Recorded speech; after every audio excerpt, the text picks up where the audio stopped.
Assalamualaikum warahmatullahi wabarakatuh. Pagi ini Kasanah kembali menyajikan kepada Anda embun-embun ilmu yang terpendam dalam luasnya Kasanah Islam. Mempunyai anak kidal memang menjadi masalah tersendiri. Anak kidal akan banyak menemui hambatan dalam interaksi di masyarakat sehingga berbenturan dengan anjuran dan aturan syariat agama. Rasul Shallallahu Alaihi Wasallam misalnya selalu memberikan contoh dalam aktivitasnya untuk memulai dengan tangan kanan atau kaki kanan, sebagaimana penuturan Ummul Mukminin Aisyah radhiyallahu anha.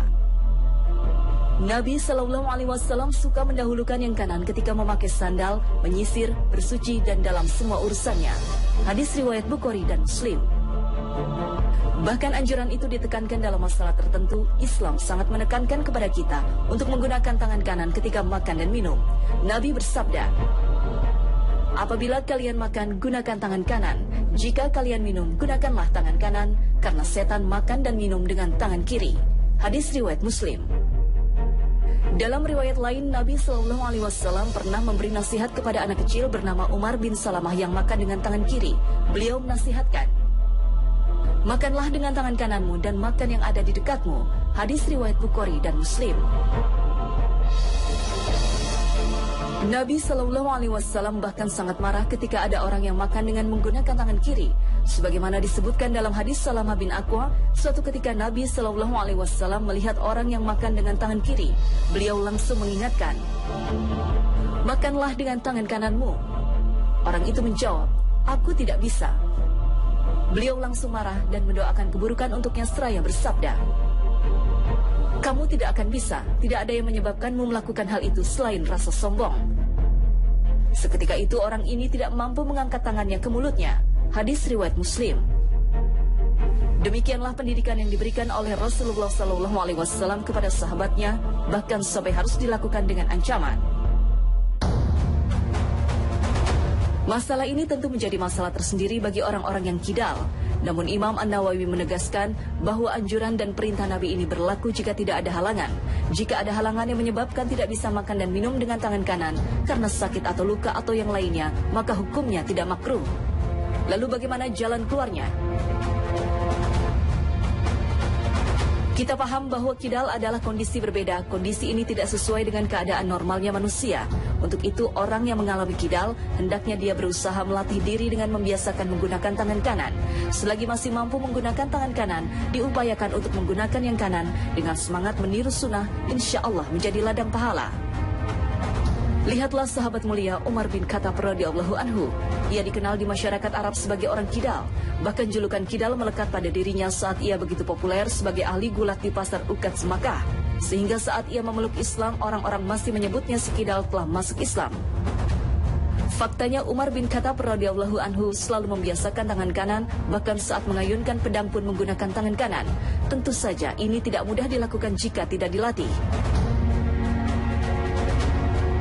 Maka jika kita memiliki anak kidal, hendaknya melatih menggunakan tangan kanan untuk berbagai aktivitasnya, terutama untuk makan dan minum.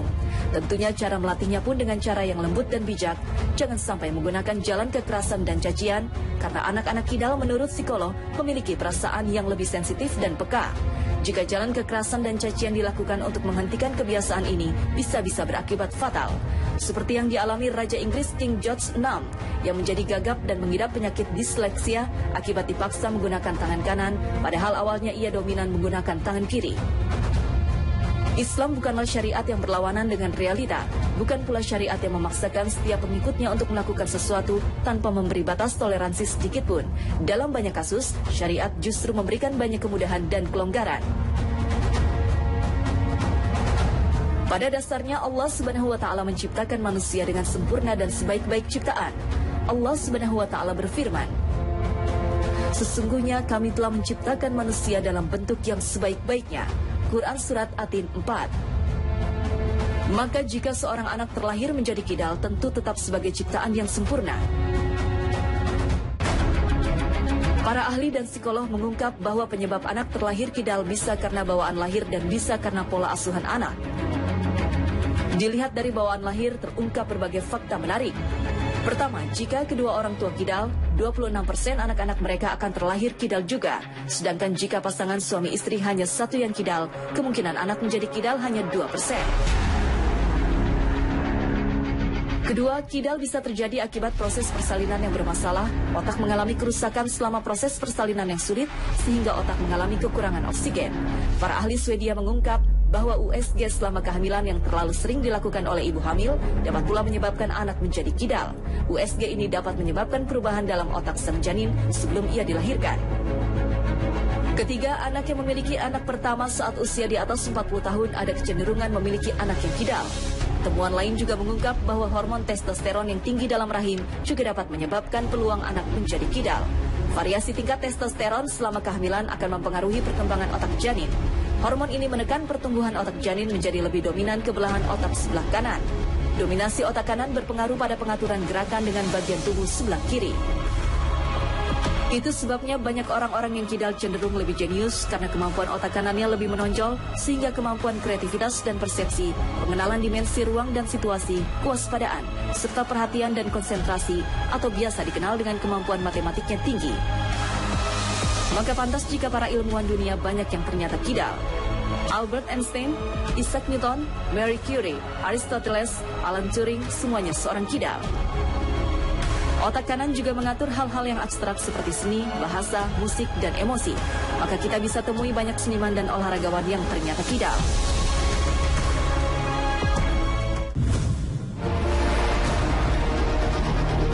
Pemirsa Kasana, beralih ke masalah lain. Sebuah hadis yang diriwayatkan oleh Ibnu Majah menjelaskan bahwa ketika seseorang ikut ambil bagian dalam pembangunan masjid demi Allah, meskipun hanya sebesar lubang tempat burung bertelur ataupun lebih kecil dari itu, maka Allah akan memberinya rumah seperti itu di surga kelak. Lubang burung bertelur yang tersebut dalam hadis ini hanyalah kiasan. Artinya kebaikan sekecil apapun pasti akan mendapatkan balasan dari Allah, karena tidak mungkin masjid memiliki ukuran kecil seperti itu. Beberapa ulama sepakat bahwa apa yang dimaksud dalam membangun masjid sekecil itu adalah mereka yang mau membantu atau berkontribusi dalam pembangunan masjid. Meskipun hanya memberikan bagian kecil yang diperlukan dalam pembangunan, seperti bata, semen, pasir, atau bagian lainnya. Sebuah hadis menjelaskan keutamaan membangun masjid, bahwa semua orang boleh menyumbangkan sedikit yang ia miliki, asalkan itu didasari niat karena Allah, maka Allah Subhanahu wa Ta'ala akan memberikan balasan yang lebih besar dari apa yang kita berikan. Saat menjadi khalifah, Utsman bin Affan radhiyallahu anhu melakukan perluasan yang cukup signifikan terhadap Masjid Nabawi, tetapi banyak orang yang menuduhnya bahwa perbuatannya itu masuk dalam kategori sikap bermegah-megahan dalam membangun yang merupakan salah satu tanda hari kiamat. Maka beliau segera membacakan sabda Nabi Sallallahu Alaihi Wasallam, siapa yang membangun masjid karena Allah, maka Allah akan membangun baginya semisal itu di surga. Hadis riwayat Bukhari dan Muslim. Menjelaskan maksud Allah akan membangun baginya semisal itu di surga, Imam Nawawi mengatakan, bangunan yang akan diberikan itu memiliki keutamaan dibandingkan dengan bangunan lainnya yang ada di surga juga, seperti halnya masjid yang memiliki keutamaan daripada rumah-rumah biasa di dunia. Atau bisa juga dipahami bahwa Allah akan membangunkan bangunan seperti rumah. Mungkin keutamaannya berada pada sifat, letak, luas yang lebih baik. Berdasarkan keutamaan membangun masjid walau hanya menyumbang satu bata, kita tahu bahwa membangun masjid memiliki keutamaan tersendiri di hadapan Allah Subhanahu wa Ta'ala. Hal ini dikarenakan kita menyediakan tempat bagi orang yang ingin beribadah dan menyembah Allah.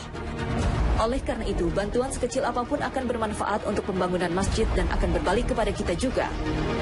Tetapi masalahnya sekarang, jika pada saat membangun masjid juga ada kaum fakir miskin yang perlu dibantu, manakah yang lebih utama dilakukan, membangun masjid atau membantu fakir miskin?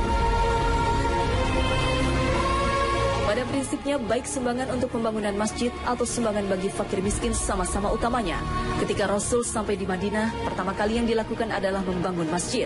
Namun masjid yang dibangun Rasulullah sangat sederhana. Lantainya bahkan masih berupa pasir. Pada sisi yang lain, Nabi segera menjalin persaudaraan antara kaum Muhajirin dengan kaum Ansyar untuk membantu kehidupan mereka karena harta bendanya banyak yang tertinggal di Makkah. Untuk kondisi sekarang ini, di mana sudah banyak masjid yang dibangun dengan megah, bahkan bisa jadi kita menemukan 2 buah masjid dalam satu kampung, maka membantu fakir miskin lebih utama. Pernah ada seorang dermawan yang meminta nasihat kepada seorang ulama. Tamu tersebut bermaksud mendirikan sebuah masjid di perumahan yang ia kembangkan. Maka sang ulama pun memberi saran, apa dengan mendirikan masjid fakir miskin bisa makan, apa mahasiswa bisa kuliah, apakah anak yatim terjamin? Kalau seandainya dana yang dibutuhkan untuk pembangunan masjid itu 3 miliar misalnya, maka lebih baik uang itu dijadikan dana abadi, digunakan untuk modal usaha yang risikonya sangat kecil. Diputar dengan manajemen yang baik. Hasilnya untuk yayasan yatim piatu, yayasan masjid, lembaga pendidikan, beasiswa santri, siswa dan mahasiswa. Itu lebih baik. Masjid sudah banyak sekali. Jauh hari Nabi Shallallahu Alaihi Wasallam bersabda, salah satu tanda kiamat sudah dekat adalah orang berbangga-bangga dengan membangun banyak masjid. Salah satu fungsi masjid adalah untuk sholat Jumat. Persyaratan sebuah masjid bisa dijadikan tempat untuk sholat Jumat menurut beberapa mazhab sangat ketat. Imam Abu Hanifah, Imam Malik, dan Imam Syafi'i tidak memperbolehkan penyelenggaraan sholat Jumat dalam satu kota. Mazhab lain juga mensyaratkan sholat Jumat hanya boleh didirikan di Masjid Jami. Kenapa sedemikian ketat? Syekh Abdurrahman Al-Jaziri dalam kitab Al-Fiqh Alal Mazhabib Al-Arba'ah menjawab, hikmahnya adalah untuk menunjukkan kekompakan umat Islam dan dibawa umat Islam. Sekarang sudah banyak masjid. Kalau di satu daerah masjid masih jarang, antara satu dan masjid lain 5 hingga 10 km, baru masjid selayaknya didirikan. Musola atau masjid yang masih layak guna tidak perlu diperbaiki, dananya lebih baik untuk kemaslahatan umat. Sejalan dengan ini, ulama kontemporer juga banyak memberikan catatan pada kaum muslimin yang lebih suka mendermakan hartanya untuk membangun masjid, sementara kaum papa dan anak-anak yatim banyak tak terurusi.